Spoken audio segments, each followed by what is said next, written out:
This meeting, you've given evidence in your statement, Ms McKenna, was on the 7th of November 2016. That is correct. At any time on that day, did you make a phone call to the SAS Superannuation Fund?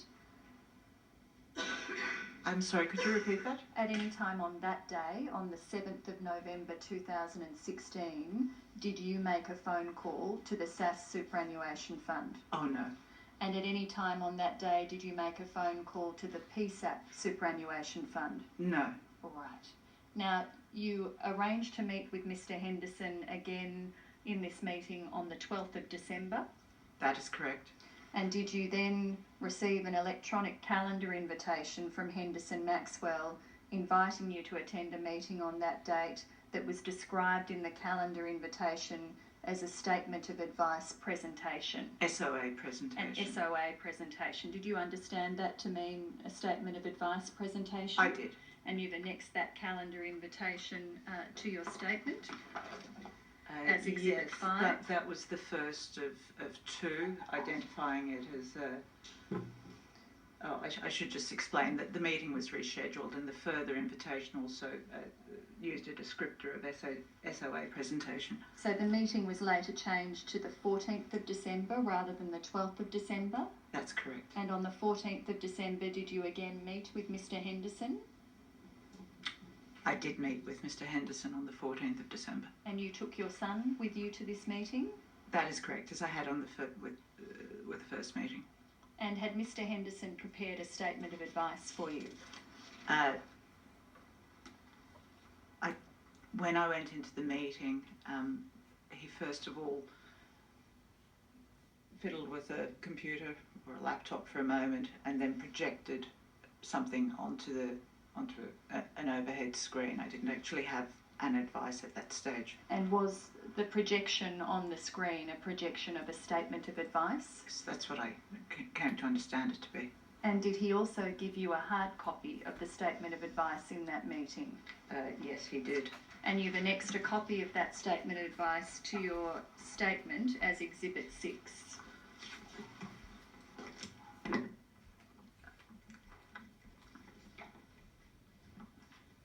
Subject to certain provisos, there were Exhibit 6 to my statement doesn't indicate the sign here tags. Yes. So how was so that is the document that was, it's a copy of the document that was presented to you in that meeting. How did it differ in presentation, physical presentation, from what you have in your statement? I have the copy of the original statement of advice, and what I could, which I obtained recently from another organisation, and I don't know how best to explain it, but perhaps if it was shown. You're demonstrating, Ms McKenna, that there were sign here tabs within the document. There were, which aren't reflected in the version which is in my evidence before the Commission, and also in the original statement of advice provided to me by Mr Henderson, there was also, there are various tabs in it, and one of the tabs was titled Newsletter, and the 2-page Henderson Maxwell newsletter, which was in the original advice, is not for reasons which are later addressed, contained in Annexure 6. What were the recommendations that Mr Henderson made in the statement of advice, Ms McKenna? The principal recommendation that was made was that I should establish a self-managed superannuation fund through rolling out my SAS superannuation as the principal source of the establishment of that self-managed superannuation fund. The advice also recommended that I should I go to at this point what the other key planks of the financial advice is? Yes, the key recommendations in the statement of advice. You've mentioned one, which was the establishment of the self-managed superannuation fund with money SAS. drawn from SAS, rolled out from SAS. Yes. The second was that any spare money, well, I can tell you now, he said that I should direct $3,000 a month plus any other spare cash that I had to Henderson Maxwell portfolio. And Mr. Henderson recommended that to the extent that I held some shares in Medibank, you've mentioned that earlier, that I should make an in-specie transfer of those to Henderson Maxwell. I had a managed account with another organisation. Mr. Henderson recommended that I should sell down that account and transfer the money, the funds from the sale of the transfer to Henderson Maxwell. I might interpose to say that particular investment obviously had not been examined because it was in the nature of a term deposit, which could not, in fact, be sold down at that point of time. So they were the key planks: superannuation, establishment of a self-managed superannuation fund using my SAS super, which would have resulted in an immediate forfeiture of $500,000. Deposit my cash to Henderson Maxwell, make an in-specie transfer of shares that I held to Henderson Maxwell, sell down another investment that I have which couldn't be sold, and give the money to Henderson Maxwell. I think they were the key planks of it. And what was your reaction to those recommendations? I thought they were risible. What did you say to Mr. Henderson? Well, in the first instance, when I had been given the statement of advice, I'd had a quick skim read of it when I went home, and I can remember saying to my son words to the effect, "I can't believe this. I've been to see the financial planner of the year and this is what you get." I said to my son, I thought that if I went to an independently owned financial planning firm, that I wouldn't be subjected to product flogging of the type associated with the big banks, and yet all I'm being flogged is Henderson Maxwell's own products and services. My initial skim reading of the statement of advice suggested that it was so poor, the advice was so poor, that I all but threw the advice in the bin at that stage. In any event, could I ask you just to pause there, Ms. McKenna, because I want to understand firstly what you said to Mr. Henderson in the meeting. We can move to the events. Oh, I beg your pardon. Oh, I'm sorry, I'm confusing one with the other. Yes, so having formed an immediate reaction, which you described, to the advice recommendations, what did you say in the meeting to Mr. Henderson about those recommendations? Oh no, I'm sorry, we are on a different timeline here. It was after I had initially been provided with the advice that was my initial reaction, that I didn't think much of it.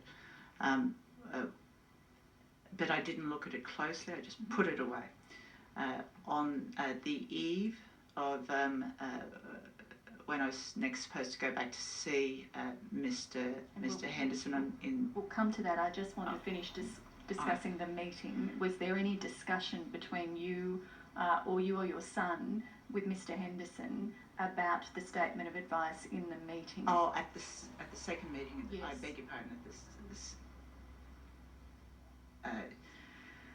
yes. After Mr. Henderson had got the overhead projection working, he said to me words to the effect, "We've had a good look at this. and we've recommended you should set up a self-managed superannuation fund, and that you buy property using a limited recourse loan, and that you should have Henderson Maxwell Investments will be looking after it for you. And did you or your son say anything to Mr. Henderson about that? I said, why would I do that? Putting aside everything else, I would be most concerned about all of the fees and, I'd be most concerned about setting up a self-managed superannuation fund, and Mr. Henderson said they only cost about $4,000 to set up, and I said there'd be your fees and other costs, and Mr. Henderson said words to the effect of, look, I can see what I'm sorry, I've missed out a bit. I said, why would I do that when I'm in secure, low-cost industry type funds? And that's when he said they only cost about $4,000 to set up, as best I recall. And then Mr. Henderson said, look, I don't have much time. I've got a Christmas cocktail reception that I've got to go to. I'm sorry about this. I have to go. And how long did this meeting last? 10 to 15 minutes. There was some further discussion later about other matters. Did you arrange in this meeting to meet again in January? Yes, but yes, we did. And prior to that January meeting, you've already said you reviewed the statement of advice. You took a copy away with you from that meeting. I beg your pardon. We were on a different timeline. And I think you had given evidence about your reaction once you read the statement of advice carefully. No, I skim read it after I received it that same day. And did you read it carefully before the January meeting? I did. On the eve of the meeting, I decided to have a better look at it on. It would have been the 9th, on the night of the 9th, and then going into the morning of the 10th of January 2017. Did you send an email to Henderson Maxwell containing some comments about the statement of advice prior to the meeting, articulating your concerns about the statement of advice, including the fact that implementation of the advice would cause you to immediately lose about $500,000? Yes, I did. And you've annexed as Exhibit 7 to your statement the email that you sent, and as Exhibit 8 the comments to the statement of advice that you sent to Mr. Henderson. Yes, 7 is the covering email, and 8 is the annotated copy of the statement of advice. It was very rough and ready. I was doing it into the wee small hours of the morning. And did you then meet with Mr. Henderson on the scheduled date of 10 January 2017? Yes, we did. And did Mr. Henderson indicate that he'd received your comments about the statement of advice? Yes. And what was his response to your comments? Well, the conversation unfolded something like this. After we'd said hello, Mr. Henderson said, I've got to say this up front, there's no way around it. You're absolutely right about most of what you've said. I said, how can this be? I came to you to seek advice about what should be done before 1 July and what should be done with the AMP loan. And Mr. Henderson's voice sort of trailed away, and he said, oh yes, the AMP loan. I said, if I had followed your advice, I would have lost $500,000 in superannuation. I came away with advice that I should set up a self-managed superannuation fund if I'd followed your advice, I would have lost $500,000. You're supposed to be the expert. I don't profess to be an expert in superannuation and retirement planning or words to that effect. I said, but even I can read what's written in a member's statement. I said, how could this have happened? Mr. Henderson said, it was the paraplanners. I should interpose to say I didn't know what paraplanners were. I thought they might be akin to paralegals. I said, what are paraplanners? And he said, Mr. Henderson said, they do the preliminary research for the advice. I said, who are the paraplanners for my advice? And he named 2 persons. And Mr. Henderson said, look, it's only a draft. Remember I'd mentioned something about this at the last meeting when your son had raised a query about the amount recorded as superannuation. And I said to him, this isn't a draft. And I was touching the sign here, tags, with my fingers.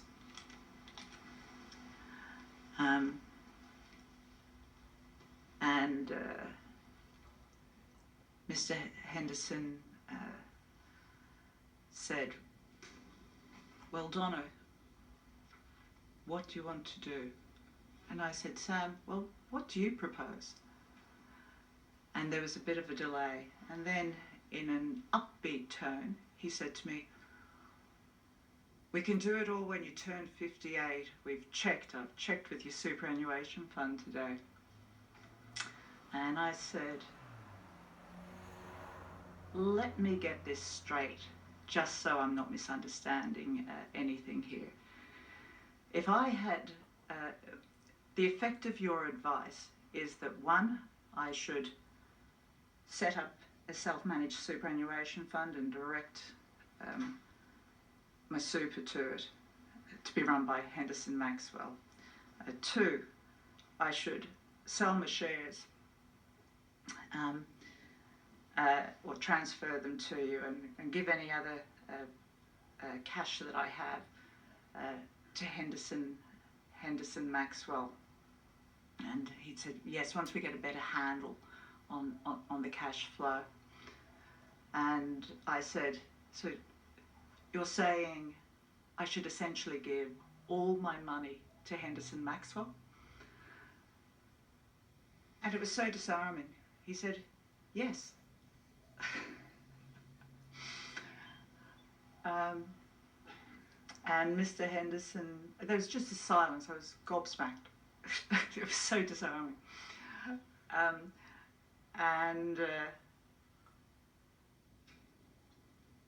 He said, I've got another client, a single woman, a bit like you, Donna. And he said, she's got about $6 million with us, and she's happy, very happy with how things are going with us. I should interpose to say I don't have anything approaching that. And I said, really? In a sort of, well, good for you and your other sort of client kind of tone. And why would I trust my money with Henderson Maxwell? And Mr. Henderson just didn't seem to be, to me, to be understanding matters. And Did Mr. Henderson offer to make a refund of the fees that you had paid for the he did. advice? After he'd told me this happy news about himself and the other client, and I'd commented words to the effect, well, why would I trust Henderson Maxwell with my money? I would have lost $500,000 if I'd used Henderson Maxwell, and that would have been just for starters. He said, I'm prepared to offer you a full refund. What's your BSB number? I'll arrange to have the effect of it was immediate payment. I said, I'll consider that, put it in writing. And Mr. Henderson said words to the effect, what's there to consider? I'm offering you a refund. And I said, I'm a lawyer, we like things in writing. Mr. Henderson then said, oh, all right, I'll put it in writing, but it will be short, very short. And I said, short is fine, I just want it confirmed in writing. And after you left that meeting, did you receive within a short time an email from Mr. Henderson offering you that full refund? Yes, the email was time-coded at 4:27 p.m. So later that day? No, within minutes of leaving the meeting. On the same day? On that same day. Thank you.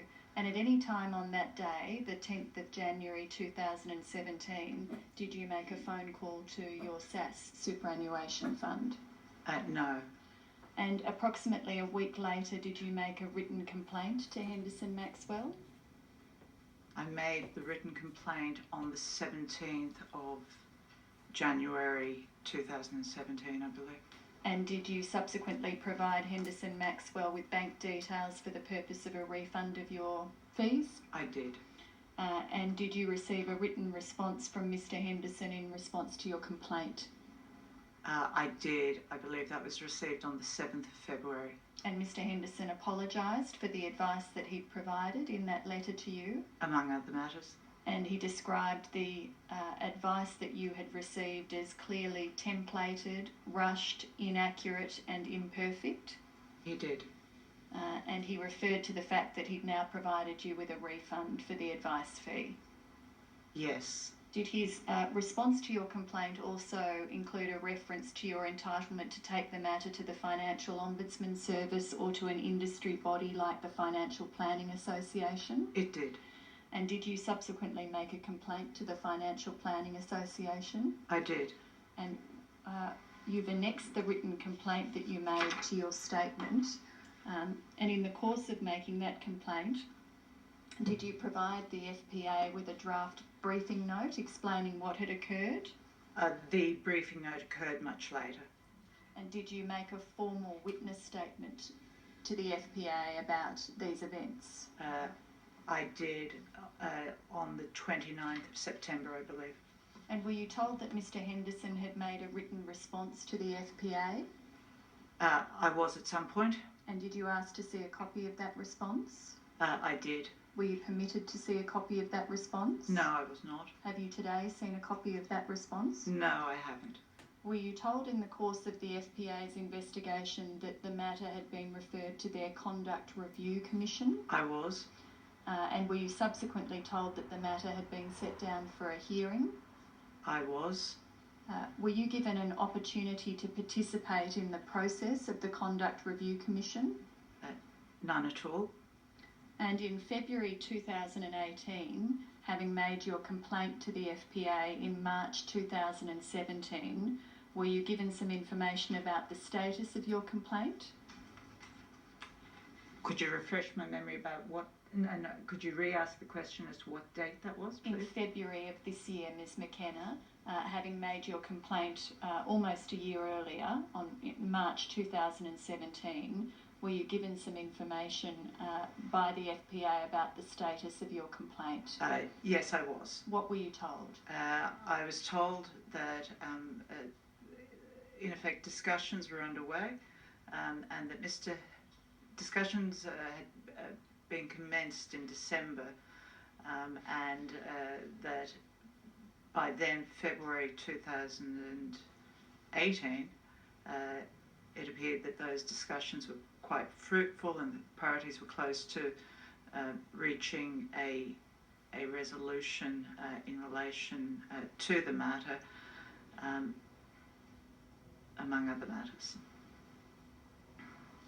In connection with your complaint to the FPA, did you seek audio recordings of telephone calls that were made to your two superannuation funds about your superannuation accounts? I made one application, however that application resulted in audio recordings from each of the two different funds. You received those audio recordings? Did you receive the I audio did. recordings in response to your request? I did. And have you listened to those audio recordings? I have. And do you know between November 2016 and January 2017 approximately how many calls were made to the SAS and PSAP funds about your superannuation accounts?